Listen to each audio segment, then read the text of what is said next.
हाँ साथियों, तो मैं हूं आनंद सर और आपका स्वागत करता हूं एग्जाम पाठशाला बाय आनंद सर पे। मैं इससे पहले आपको कोशिका के बारे में पढ़ाया था, 4 वीडियो था और कोशिका के बारे में इतना अच्छा पढ़ा दिया हूं कि एग्जाम में कोई भी क्वेश्चन नहीं छूटेगा। अभी भी जो ग्रुप डी का एग्जाम हो रहा है, बहुत सारे स्टूडेंट्स में पता करता हूं, तो उस लेवल का मेरा पढ़ाई है कि छूटेगा नहीं। और मैं जो पढ़ा रहा हूं ना, अक्सर वो पेड कोर्स में बेचा जाता है, ये भी याद रखिएगा। जो भी मैं पढ़ा रहा हूँ आज से मैं जो पढ़ाऊंगा ना, तो मेरा कोई पेड के कोर्स नहीं है ना कोई होगा, लेकिन बाकी जगह पेड कोर्स में जो मैं पढ़ा रहा हूँ, और मेरा शौक है कि पढ़ाऊं। और मेरा पढ़ाई जो मैं जैसे पढ़ा रहा हूँ ना, जो डिजाइन है वो 10th वाले भी पढ़ सकते हैं, 10+2 वाले भी पढ़ सकते हैं, और कंपटीशन के लिए स्पेशल ये डिजाइन है ही। साथ ही साथ जो नहीं भी पढ़ते हैं ना, मेरा बायोलॉजी पढ़ सकता है, तो उसको अपने शरीर के बारे में जब जानकारी हो जाएगी तो बहुत से बीमारियों से वो बच सकते हैं। दूसरी बात, मेरा पढ़ाने का तरीका थोड़ा अलग है, उसमें मनोरंजन भी हो जाएगा, अच्छा लगेगा पढ़ने में। और जीवन में बच्चे से उदास हो जाते हैं कभी कभी पढ़ते पढ़ते, अब देखा कि नौकरी नहीं हुआ तो हार मान जाते हैं, उदास हो जाते हैं, लेकिन उसे चलना होगा, चलते रहना होगा। और ठीक उसी प्रकार जिस प्रकार ये कोशिका चैप्टर यानी कोशिका विभाजन, ये देख रहे हैं कि कोशिका विभाजन आज मैं पढ़ाने जा रहा हूं। और जिस प्रकार कोशिका विभाजन का महत्व है हमारे जीवन में, जीवों के विकास में, उसी प्रकार पढ़ाई में भी निरंतरता रखनी होगी। आपको अपनी मंजिल पे जाना है तो आपको पढ़ाई में निरंतरता रखना होगा। तूफान आए, बरसात आए, धूप आए, परेशानियां आए, तो पर भी आपको पढ़ते रहना है, क्योंकि मंजिल तो इतना आसानी से दोस्तों नहीं मिलता है, और जब मिल जाता है तो मंजिल छूटता भी नहीं है इतनी आसानी से। इसीलिए आप पढ़िए। मैं आपको पढ़ाने जा रहा हूं कोशिका विभाजन यानी कि सेल डिवीजन। बहुत ही अच्छा चैप्टर है, इसका विषय 2-3 भाग आ जाए। अब ये कोशिका विभाजन क्या है, तो हमारे शरीर जानते हैं कि हमारे शरीर का मूल कार्यात्मक और संरचनात्मक मूल इकाई कौन सा है, तो कोशिका, जो हम पढ़ाए थे। क्योंकि कोशिका सिद्धांत में भी है कि हमारे शरीर का कार्यात्मक और संरचनात्मक मूल इकाई है, और हमारा शरीर कोशिका से बना हुआ है। तो जब जानते हैं कि हमारे शरीर में अगर वृद्धि होगी तो कोशिका की संख्या में वृद्धि होगी। अगर एक जीव से दूसरे जीव अगर पैदा हो रहा है तो भी कोशिका का मतलब आवश्यकता होगा। एक प्रजाति से दूसरे प्रजाति डेवलप होता है, उसमें भी क्या चाहिए, कोशिका चाहिए। कोशिका का में वृद्धि चाहिए, कैसे होगा। अगर जनन कोशिका जो होती है, जनन में भी अगर बच्चे पैदा होते हैं भ्रूण में, तो पर भी कोशिका का विकास, हर जगह कोशिका का वृद्धि या जन्म या विकास बोल सकते हैं, उसका होना है। एक कोशिका से 2, 4, 10 अरबों खरबों। अब ये होता कैसे, यही प्रक्रिया है कोशिका विभाजन। कोशिका कोई नए ढंग से जन्म नहीं लेता है कि चलो इस बच्चे पैदा कर दिया जाए कोशिका के रूप में, नहीं। कोशिका का विभाजन होता है, एक कोशिका 2 कोशिका में बदल जाता है।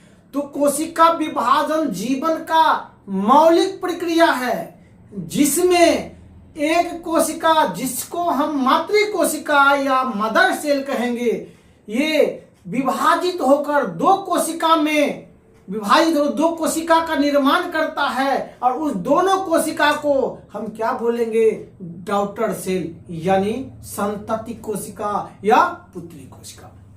और यही जो प्रक्रिया होती है, उसी घटना को बोलते हैं हम कोशिका विभाजन यानी कि सेल डिवीजन। अब हम सेल डिवीजन के बारे में पढ़ेंगे। तो सबसे पहला सेल डिवीजन का महत्व क्या है, क्यों जरूरी है, सबसे आवश्यकता। तो सबसे पहले देखिए इसका जरूरत क्यों है। तो देखिए कोशिका की आवश्यकता होती है सबसे पहले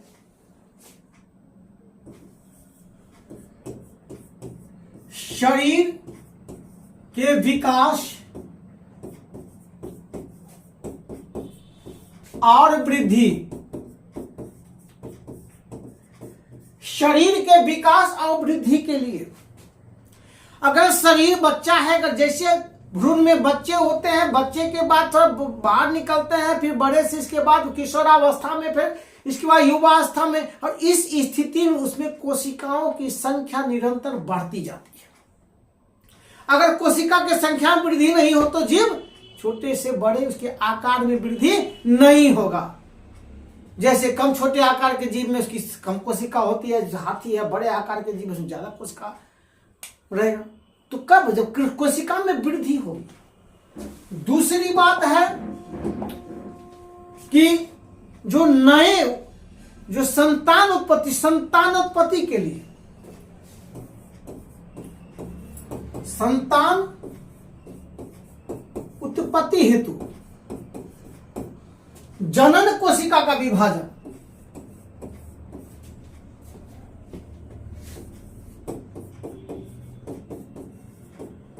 कोशिका का विभाजन होता है। अब जैसे माता पिता है, तो माता पिता में जो जनन अंग होता है और जनन कोशिका होता है वो अलग होता है, और पिता में जैसे पुरुष में अलग होता है। पुरुष में जो जनन कोशिका होता है उसको हम स्पर्म बोलते हैं, और माता में जो या महिला में जो कोशिकाएं होती है उसको हम बोलेंगे अंडाणु या ओवम।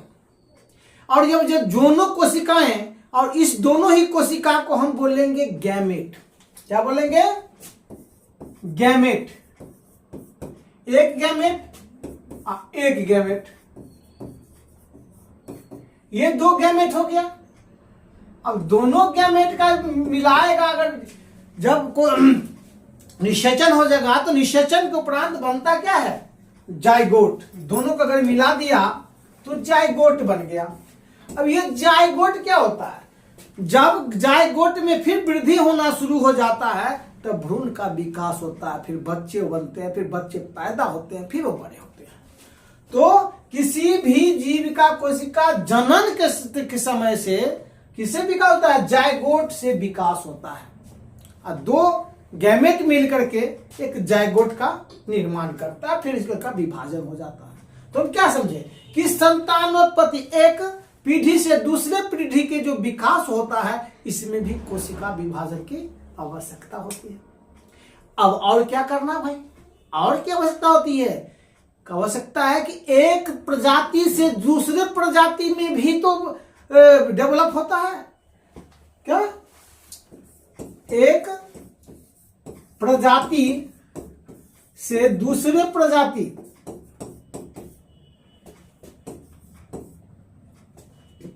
के लिए भी, ठीक है, के लिए भी कोशिका मतलब अलग जीव पैदा करने के लिए जीवों का विकास होता है। जैसे आदमी तो पहले आदमी था, बंदर था, बंदर से पहले और कुछ था, और हम जानते हैं कि जैव ये जलीय जीव से ही हम सब का विकास हुआ है। ये हो गया। दूसरी कोशिका, कुछ कोशिकाएं, कुछ उत्तक जो मरम्मत तो टूट फूट जाता है, तो उस कोशिका के विकास के लिए जो उत्तक जो टूट फूट जाता है, उस उत्तकों के मरम्मत के लिए भी हम कोशिका का विभाजन जरूरत है। यानी उत्तकों के मरम्मत हेतु, मतलब अगर हमें घाव घोष हो गया, कहीं पे गहरा चोट लग गया, घाव हो गया, तो घाव हो गया, जख्म हो गया, उस जख्म को भरने के लिए भी कोशिका विभाजन की आवश्यकता होती है। ठीक, अब देखिए कैसे होगा। तो अब आते हम,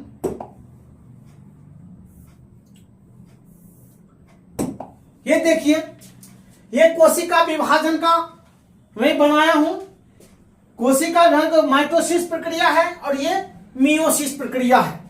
क्या है? कोशिका का माइटोसिस और मियोसिस प्रक्रिया है। एक कोशिका है, इसको हम मदर सेल बोलेंगे या मातृ कोशिका। दूसरा है डॉटर सेल बोलेंगे।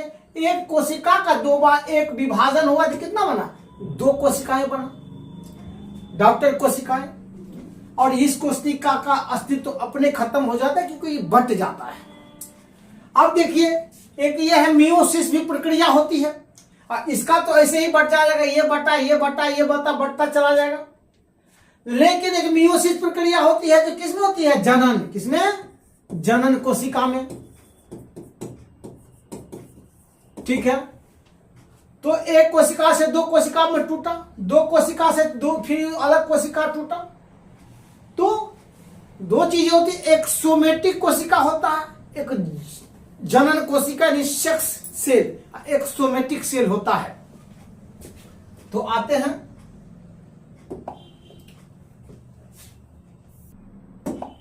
क्या होगा, ये हो गया क्या, चलिए तो इसमें आते हैं फिर से। ये क्या है, सोमेटिक सेल। इसको हम या ऐसे भी बोल सकते हैं, दैहिक कोशिका यानी सोमेटिक सेल।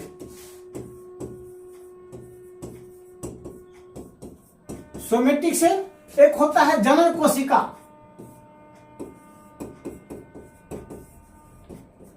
जनन कोशिका या हिंदी में इसको लैंगिक कोशिका भी बोल सकते हैं, यानी कि सेक्स सेल।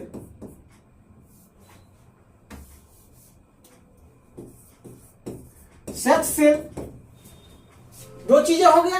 अब सोमेटिक कोशिका और सेल सेक्स क्या है, सोमेटिक सेल और सेल सेक्स।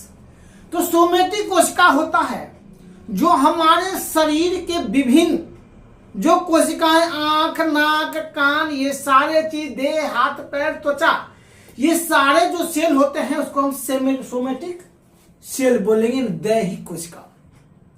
एक होता है जनन कोशिका, सेक्स सेल, जिससे संतानोत्पत्ति का कार्यक्रम होता है, संतानोत्पत्ति होती है, उसको हम जैसे कि स्पर्म, ओवम, इस सेल को हम बोलेंगे सेक्स सेल। अब इसमें क्या है, कोई कोशिका सिर्फ दो बार विभाजन होता है, एक कोशिका का विभाजन हुआ तो दो सेल का निर्माण हुआ ये। लेकिन जनन में सेक्स सेल में क्या होता है, एक कोशिका से चार कोशिका, पहले इसका निर्माण हो जाता है, फिर इसका निर्माण होता है, मतलब एक कोशिका से चार कोशिकाएं बनती है, ठीक, इस चार कोशिकाएं बनती है। अब ये है, हम देखिए कि इसमें क्या होता है, जब दैहिक कोशिका की बात होती है सोमेटिक कोशिका में, तो सोमेटिक कोशिका में गुणसूत्र की जो संख्या होती है वो समान होता है। क्या होता है, एक मनुष्य में कितने होते हैं, 23 जोड़ी यानी कि 46। तो जब कोशिका विभाजन होता है तो इसमें 46 से 46 क्या होता है, क्रोमोसोम। क्रोमोसोम यानी गुणसूत्र। और ये जो संतति कोशिका, ये क्या हो गया, मातृकोशिका, नहीं मातृकोशिका जो उधर ही बताया हूं। और ये हो गया डॉटर यानी कि संतति कोशिका, संतति कोशिका, डॉटर सेल। ठीक इसमें भी ये हो गया क्या, संतति कोशिका, मातृकोशिका यानी मदर सेल, और ये क्या हो गया, डॉटर सेल। तो जब ये प्रक्रिया होती है, सोमेटिक कोशिका का जब विभाजन होता है, उस स्थिति में एक सेल से दो सेल बनता है। कितना, एक सेल से दो सेल बनेगा। साथ ही साथ इसमें क्रोमोसोम की संख्याएं बराबर रहती। क्या होता है ये, गुणसूत्र की संख्या, गुणसूत्र या गुणसूत्र की संख्या समान रहती है। गौर से देखिए क्या होता है, गुणसूत्र की संख्या समान है, किसमें, सोमेटिक में। तो लक्षण भी समान हो, चूंकि 46 इधर था तो 46 इधर भी आ गया, माने बंट जाता है, गुणसूत्र को बांट देते हैं बराबर भागों में। तो सीधी सी बात है कि अनुवांशिक लक्षण भी सब सेम होगा।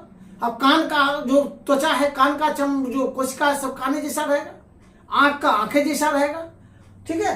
अब इसमें क्या है, तो क्या हुआ, एक सेल से दो सेल बना, क्रोमोसोम की संख्या समान रही, राइट।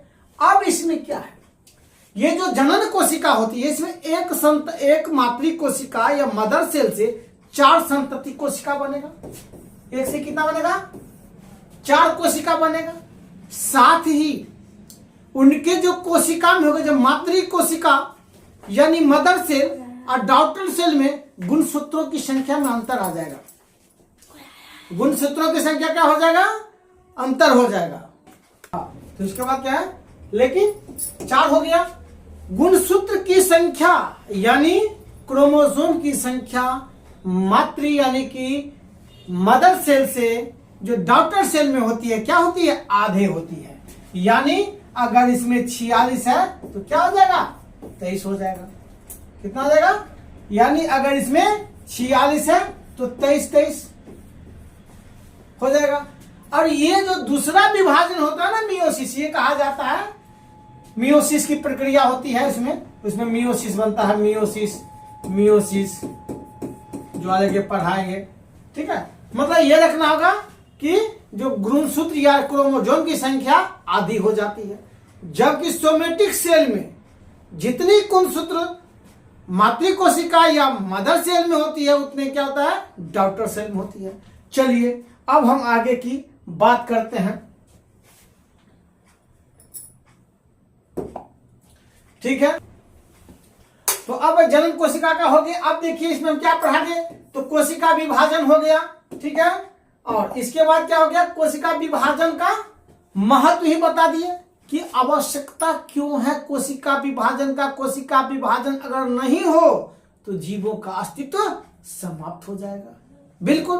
अब जरा आगे देखिए, ये क्या कोशिका विभाजन का लक्षण, कैरेक्टर क्या होगा? तो हम आते हैं, तो कोशिका विभाजन का क्या होगा लक्षण? कोशिका विभाजन का लक्षण, उसका क्या काम होता है? सबसे पहले कोशिका का क्या काम होता है, लक्षण क्या है? तो सबसे पहले कोई कोशिका बड़ा होगा ना, तो वृद्धि और प्रजनन क्या करेगा? इसका 2 चीज होगा। एक होगा वृद्धि, मतलब कोशिका विभाजन से क्या होगा? कोशिका विभाजन से कोशिका में वृद्धि होगी, ठीक है।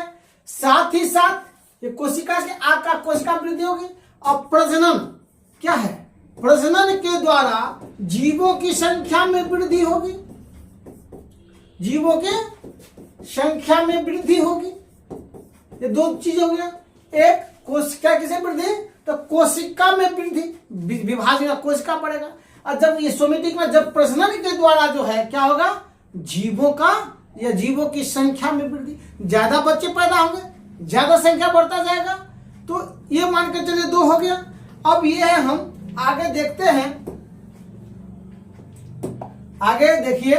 तो अब क्या है, ये हो गया। अब कोशिका का जीवन चक्र, हर चीज का जीवन चक्र होता है। जीवन चक्र हम किसे कहेंगे? तो जीवन चक्र देखिए, जीवन चक्र जब आदमी क्या होता है, पहले में क्या कहे, जाइगोट होता है, गैमेट होता है, माता और पिता वाला जो सेल होता है जन्म से, इसको जाइगोट गैमेट बोलते हैं। 2 गैमेट मिलकर के जाइगोट बनता है। जाइगोट क्या होता है? जाइगोट में निरंतर कोशिका वृद्धि होता है। उसके बाद बच्चे भ्रूण पैदा होता है, भ्रूण में बच्चे बनते हैं। बच्चे जब बाहर निकलते हैं तो किशोरावस्था में जाते हैं, फिर युवा अवस्था में जाते हैं, उसके बाद वृद्धावस्था, फिर क्या होता है? मर जाता है। उसका क्या हुआ? एक इंसान का क्या हो गया? वो एक इंसान का क्या हो गया? तो एक मिनट, कहां चला गया? एक इंसान का ये क्या जीवन चक्र,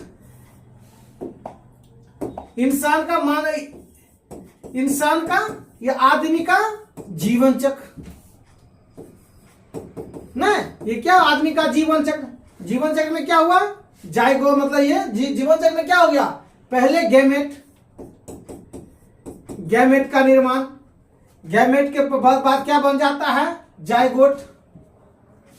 गैमेट के बाद जाइगोट बन देखो यार, जाइगोट बन जाता है। जाइगोट के बाद क्या? भ्रूण का विकास होता है। भ्रूण का विकास, अब भ्रूण के विकास के बाद क्या होता है? बच्चे का विकास। अब बच्चे का विकास, अब बच्चे के विकास के क्या होगा, बच्चे जन्म लेगा, तो बच्चे का जब जन्म लेने के बाद क्या होगा, बच्चे किशोरावस्था में, बच्चे का किशोरावस्था में जाएगा, किशोरावस्था में जाएगा। अब किशोरावस्था के बाद फिर क्या चला जाएगा, युवा अवस्था में चला जाएगा,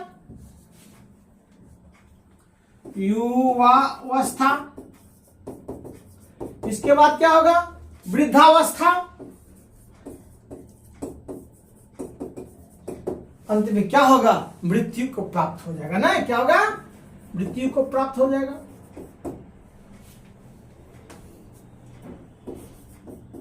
तो इसी प्रकार कोशिका का भी अपना जीवन चक्र होता है, यानी कोशिका विभाजन के बाद जो कोशिका में वृद्धि होती है उसके बाद आगे जाकर के फिर विभाजन के लिए तैयार होता है, और विभाजन के लिए तैयार होता है उससे पहले कई प्रक्रिया होती है, कई मेटाबॉलिज्म होता है कोशिका के अंदर, और उसके बाद फिर कोशिका विभाजन होता है और पुनः फिर वही कोशिका विभाजन फिर से जीवन चक्र। तो किसी कोशिका के विभाजन के बाद और विभाजन के पूर्व की पूरे प्रक्रिया को फिर से जी उसका कोशिका का जीवन चक्र बोलेंगे। ठीक है, तो अब कोशिका का जीवन चक्र में क्या सब आएगा हमको ये देखना होगा। अब ये है कि कोशिका का जीवन चक्र में सबका अलग अलग होता है, बहुत सारा का। तो मानव का जो कोशिका जो होता है 24 से 26 घंटे के अंदर उसका विभाजन हो जाता है और उसका फिर एक फेज आता है। क्या आता है, फेज। अब जैसे हम चलते हैं, क्या हुआ देखिए, ये तो कोशिका का जीवन चक्र हो गया ना। तो जीवन चक्र में क्या हो गया, तो फिर से इसको लिखे क्या नहीं, वैसे चल सकता है। जैसे कोशिका का विभाजन हो गया, उसके बाद कोशिका में वृद्धि होना शुरू हो जाएगा। कोशिका में वृद्धि हुआ तो एक फेज बना, अब पूरे वृद्धि के बाद फिर से विभाजन होगा, उससे पहले की जो प्रक्रिया होगा एक उसका नाम होगा, फिर विभाजन जो होगा उसका अलग नाम होगा। तो हम अब अलग से देखते हैं कि कोशिका का विभाजन के प्रकार। तो कब कोशिका के अब क्या जीवन चक्र हो गया, कोशिका का चरण हो गया ना। हम चरण पे जाते हैं, तो देखिए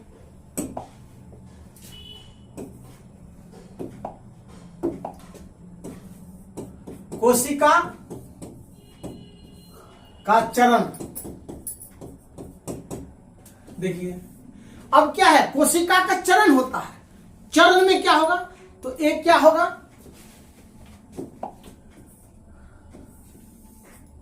एक हो गया, दो भाग में बांट देंगे, एक विभाजन वाले, एक विभाजन से पूर्व की स्थिति। तो हम उसको बोलेंगे एक इंटरफेस।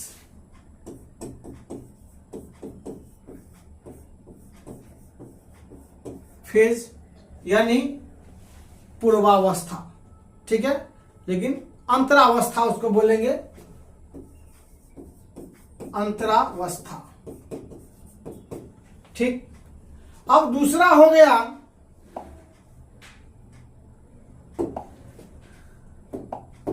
ये हो गया अंतरावस्था, और दूसरा बोलेंगे विभाजन वाला फेज, उसको हम एम फेज के नाम से बोलेंगे, यानी माइटोसिस फेज या फिर मियोसिस फेज, मतलब इसको हम बोलेंगे एम फेज।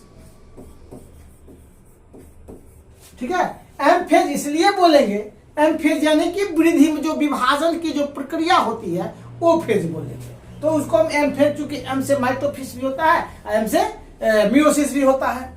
अब इसमें क्या होता है, इसमें क्या होता है, तो इसमें इंटरफेज में होता है, कोशिका अपने आकार में क्या करता है, वृद्धि करता है।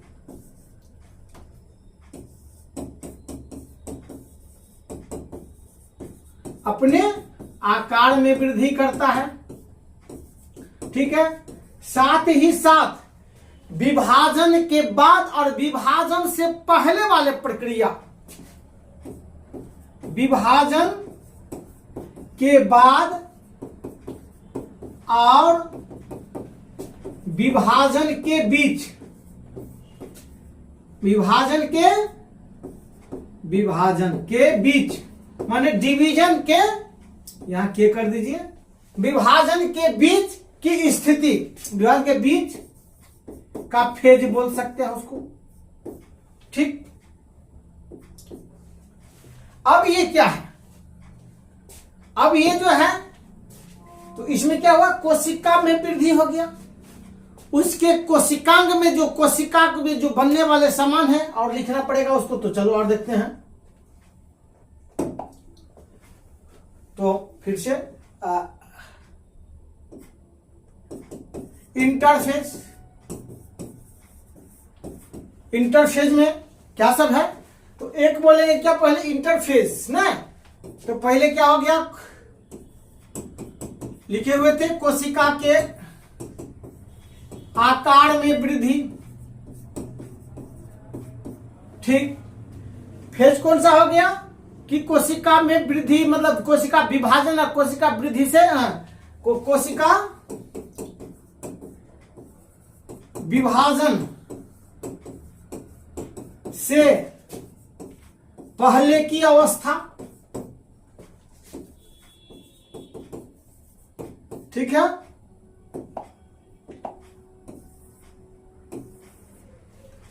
पहले की अवस्था,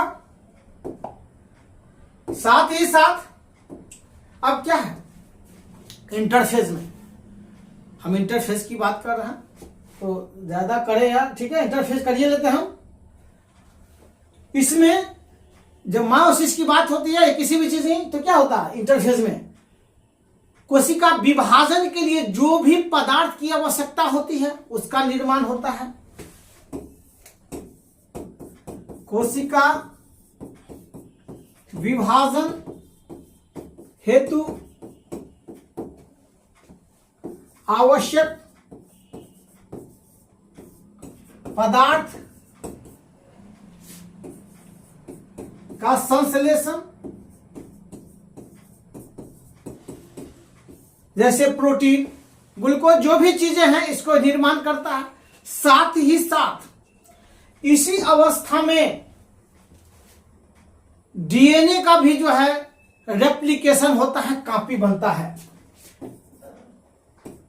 डीएनए का निर्माण, निर्माण नहीं बोलेंगे उसको हम, रेप्लिकेशन या कॉपी होना। क्या डीएनए का, डीएनए की प्रतिकृति, प्रतिकृति या उसको बोलेंगे रेप्लिकेशन, रेप्लिकेशन,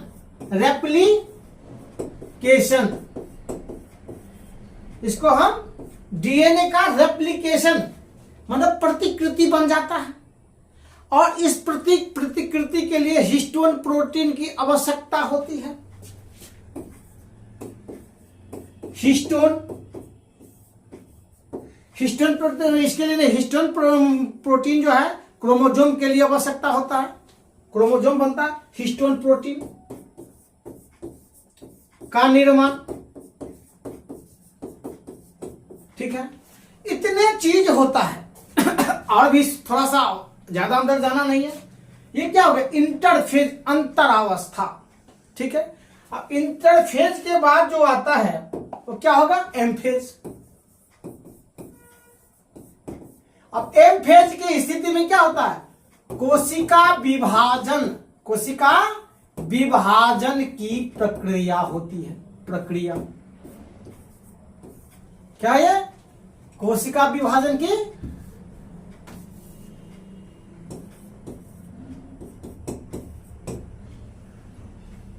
प्रक्रिया।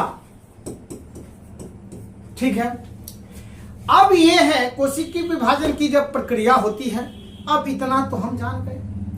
अब हम बातें हैं कि कोशिका विभाजन तो होता है, लेकिन कितने प्रकार का होता है यह हमें जानना पड़ेगा।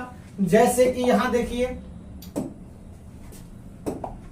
क्या है, कोशिका चरण हो गया आपका, कोशिका विभाजन का प्रकार है, माइटोसिस की विशेषता, कोशिका विभाजन,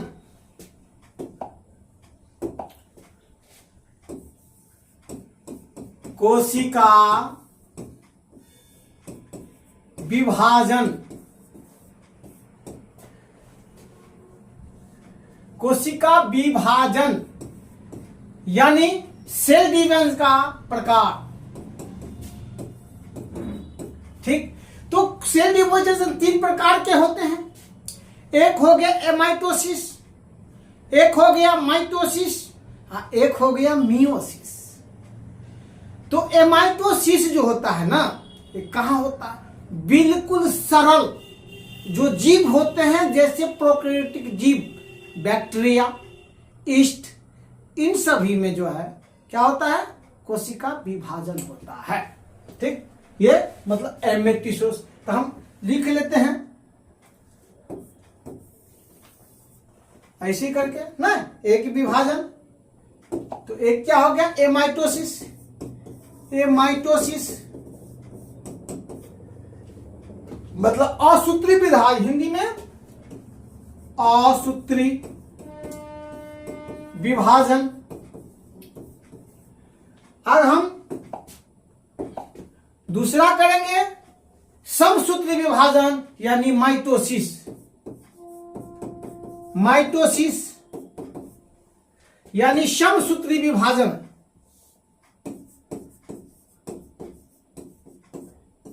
समसूत्री विभाजन। तीसरा होता है मियोसिस यानी अर्धसूत्री विभाजन। MEIO meiosis. मियोसिस यानी मियोसिस। मियोसिस अर्ध सूत्री विभाजन। देखिए हो सकता है गलत, थोड़ा सा स्पेलिंग में गलत है, थोड़ा सा मैनेज कर लीजिएगा। अर्धसूत्री विभाजन। अब देखिए अर्धसूत्री विभाजन मेन क्या है? सूत्री मतलब होता है गुणसूत्र। गुणसूत्र मतलब अंग्रेजी में होता है chromosome.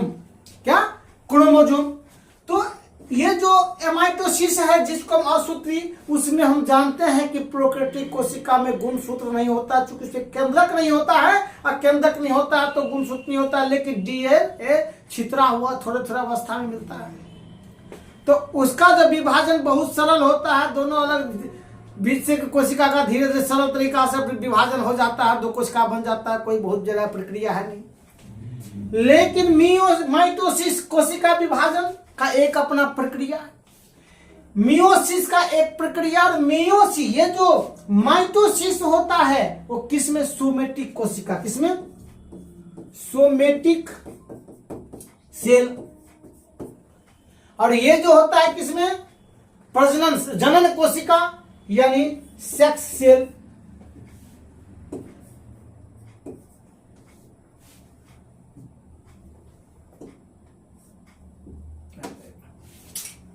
Sex cell. Sex cell यानी जनन कोशिका, और सोमेटिक मतलब दैहिक वाला। ठीक है। अब देखिए इसमें जो प्रक्रिया होती है, तो सीधे इसमें जो बात होती है, अब माइटोसिस के बारे में हम थोड़ा सा पढ़ेंगे। आ जाते हैं डायरेक्ट माइटोसिस।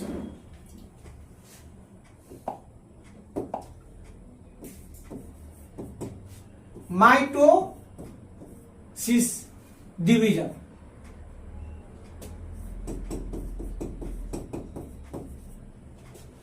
माइटोसिस विभाजन कैसे होता है?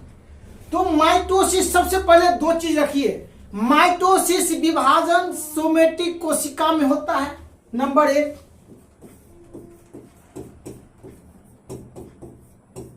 ये क्या होता है? सोमेटिक कोशिका में होता है। इससे हमारे शरीर के जितने अंग होते हैं, जितने त्वचा होते हैं, जो भी चीज होते हैं, सोमेटिक कोशिका का बना होता है। इसमें एक चीज और होता है, एक मातृ कोशिका यानी मदर सेल। मातृ कोशिका यानी मदर सेल से क्या बनता है? दो संतति कोशिका। संतति यानी डॉटर सेल, संतति कोशिका का निर्माण होता है। यानी ठीक है। अब एक और चीज है, इसमें गुणसूत्रों की संख्या समान होती है और यही बहुत महत्वपूर्ण चीज है। और मैं आपको बताया था एग्जाम में पूछने के लिए सबसे महत्वपूर्ण चीज क्या है, तो ये बोला जाता है कि माइटोसिस प्रक्रिया में कितने संतति कोशिका का निर्माण होता है, तो 2 संतति कोशिका का निर्माण होता है। प्रश्न है तीसरा हो गया। दूसरा क्वेश्चन यह है कि माइटोसिस प्रक्रिया में जो है मतलब एक गुणसूत्रों की संख्या संतति कोशिका में क्या होता है, तो उसमें समान होता है। चूंकि गुणसूत्र की संख्या जो है माइटोसिस में नाम है समसूत्री, सम माने बराबर, सूत्र मतलब गुणसूत्र, जिसमें विभाजन के बाद भी समान हो गुणसूत्र। तो तीसरा क्या हो गया, गुणसूत्र या क्रोमोसोम्स की संख्या क्या होगा, समान होगा। मतलब अब जैसे इसमें अगर 23 है 46 है, तो इसमें भी 46 से 46 होगा। ठीक है। अब देखिए इतना प्रक्रिया होने के बाद तो इसमें क्या है, इसका जो चौथा भी अगर चाहेंगे तो उसमें अनुवांशिक लक्षण समान होगा, तो नहीं लिखेंगे चलेंगे, लेकिन जो क्वेश्चन जब पूछा जाता है कि चूंकि अगर समान रूप से अगर गुणसूत्र रहेगा तो समान ही होगा। अब आगे चलते हैं। अब यह है कि माइटोसिस की जो प्रक्रिया होती है ठीक ऐसे ही अब हम 2 फेज में बांटेंगे। फिर माइटोसिस, अब विभाजन की प्रक्रिया, एक क्या है इंटरफेज,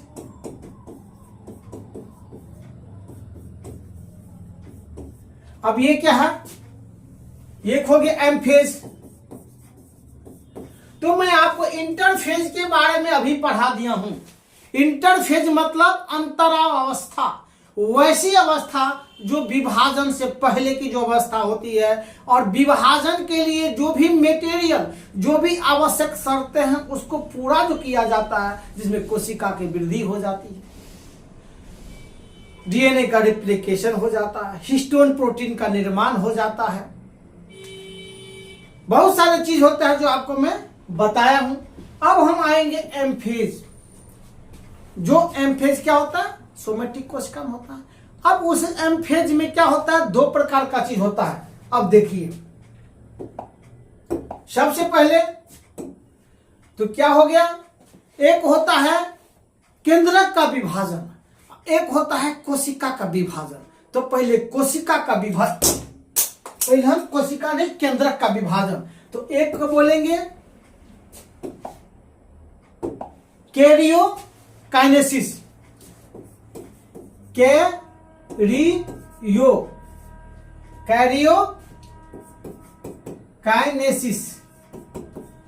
कैरियोकाइनेसिस। दूसरा होता है, अब कैरियोकाइनेसिस में क्या है, 4 फेज होता है। एक बात याद रखिए कैरियोकाइनेसिस में, अगर इसके बात करेंगे इसमें तो नीचा चलेंगे तो साइटोकाइनेसिस, क्या साइटोकाइनेसिस क्या है, साइटोकाइनेसिस यानी केंद्रक विभाजन। इस तो हो गया केंद्रक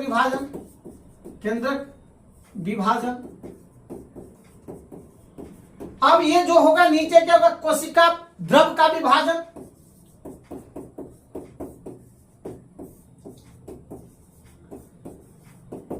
द्रव का विभाजन, ठीक है। अब इसके बीच में एक प्रक्रिया होती है दोस्तों। अब देखिए कैरियोकाइनेसिस में भी 4 टाइप का होता है। सबसे पहले एक होता है प्रोफेज,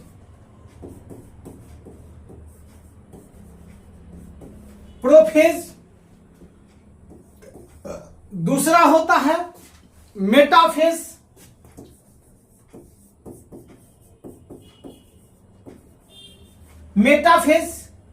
तीसरा होता है एनाफेज,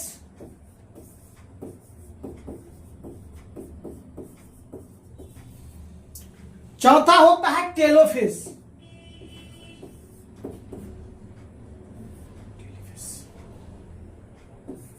टेलोफेज।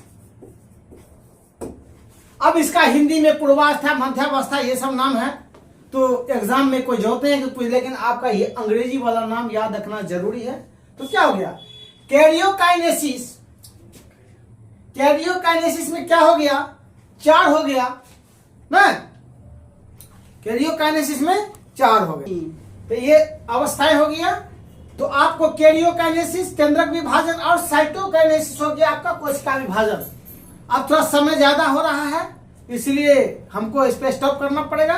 अब इतना पढ़ाने के बाद अब शुरू होगा असली, अभी तो उससे पहले जो प्रक्रिया होती है वो है, अब उसका हम आगे बढ़ पाएंगे कि इंटरफेज का भी अवस्था, जो इंटरफेज है उसका भी कुछ अवस्थाएं हैं।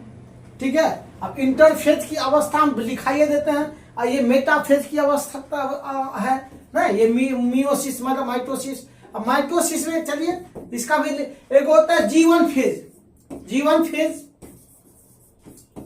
एक होता है एस फेज, एक होता है G2 फेज। देखिए तो क्या हो गया, जब हम माइटोसिस में आते हैं तो इंटरफेज सबका समान होता है, तो मियोसिस हो या और माइटोसिस हो। तो एक इंटरफेज हो गया, एक एम फेज हो गया। तो इंटरफेज में देखिए क्या है, G1 फेज, एस फेज और G2 फेज। इसके बाद है एम फेज मतलब विभाजन वाली, मतलब माइटोसिस फेज। कैरियोकाइनेसिस, कैरियोकाइनेसिस में 4 अवस्थाएं होती है, प्रोफेज, मेटाफेज, एनाफेज, टेलोफेज, और एक होता है लास्ट में जो हम कोशिका द्रव का जो विभाजन होता है उसको हम मतलब मतलब साइटोकाइनेसिस बोलेंगे। अब इतना के बाद हम अगला दिन, तो अब जो मेरा वीडियो आएगा उसमें हम पढ़ाएंगे कि इंटरफेज की सारे अवस्थाएं, मेटाफेज की जो सारे अवस्थाएं, और उसके हम जो कोशिका का विभाजन हम कर देंगे। आप इसको उतारना है, उतार लीजिए। ठीक है, साथ ही साथ ये भी हो गया, आपको लेना है तो इसका भी ले लीजिए। देखिए इसका भी अगर लेना है तो स्क्रीनशॉट ले लीजिए, मैं आपको बताता हूं। इसका भी स्क्रीनशॉट लेना है तो ले लीजिए, इसका भी स्क्रीनशॉट लेना है तो ले लीजिए।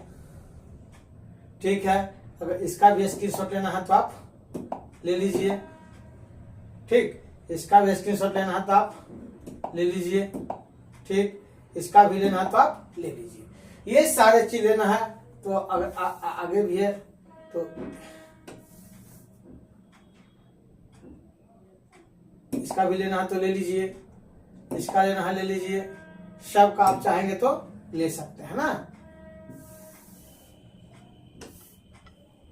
इसका भी लेना है तो ले लीजिए।